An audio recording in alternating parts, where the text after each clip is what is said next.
madaxweynaha jamhuuriyadda Soomaaliland mudane Muuse Biixi Cabdi kulankan uu qasriga madaxtooyada kula qaatay xubnahan ka socday dawladda Ingiriiska oo uu hogaaminayo safiirka Soomaaliland iyo Soomaaliya u qaabilsan dawladda Ingiriiska David Conker oo ay weheliyeen madaxda xafiiska Ingiriiska uu ku leeyahay Soomaaliland iyo saraakiil ka socda arrimaha militariga iyo macaamilooyinka dibadda u qaabilsan dawladda Ingiriiska waxaana kulankaas si gaar ah diiradda loogu saaray sidii ay Soomaaliland gaar ugu heli lahayd deeqaha ay ka hesho dunida gaar ahaan dawladda Ingiriiska si ay qayb uga noqdaan gurmadka abaaraha soo cusboonaaday iyadoo sidoo kalena kulanka lagaga hadlay sidii dib loogu soo celin lahaa wajiga labaad ee sanduuqa horumarinta deeqaha ay Soomaaliland ka hesho dalalka Denmark, Britain iyo Norway waxaanay madaxda dawladda Ingiriiska ee kulankan ka qayb galay ballan qaadeen inay maanta dawladda Ingiriis ahaan ay ku shubayaan sanduuqa horumarinta Soomaaliland ee Somaliland Development Fund lacag dhan 25 milyan oo dollarka Mareykanka ah taasoo loogu talagalay mashaariicda lagu baritaarayo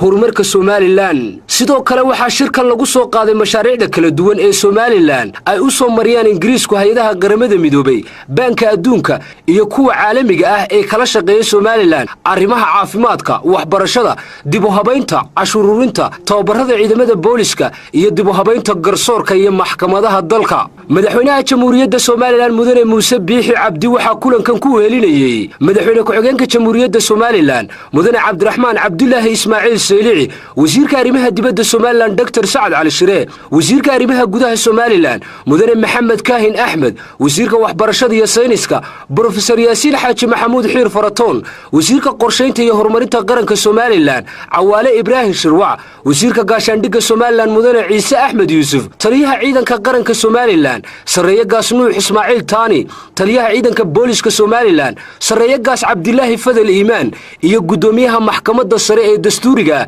ee jamhuuriyadda Soomaaliland Professor Aadan Xaaji Cali Axmed dhinaca wafdiga Ingiriiska waxay ka koobnaayeen safiirka Ingiriiska u qaabilsan dalalka Soomaaliland iyo Soomaaliya Ambassador David Conker madaxa hay'adda DFID u qaabilsan Ingiriiska Philip Evans iyo madaxa dawladda Ingiriiska u qaabilsan xafiiskeeda Hargeysa Rosana Taylor iyo la taliye ka socda hay'adda mucaamalada dibadda u qaabilsan dawladda Ingiriiska lagu magacaabo Kate Green iyo saraakiil kale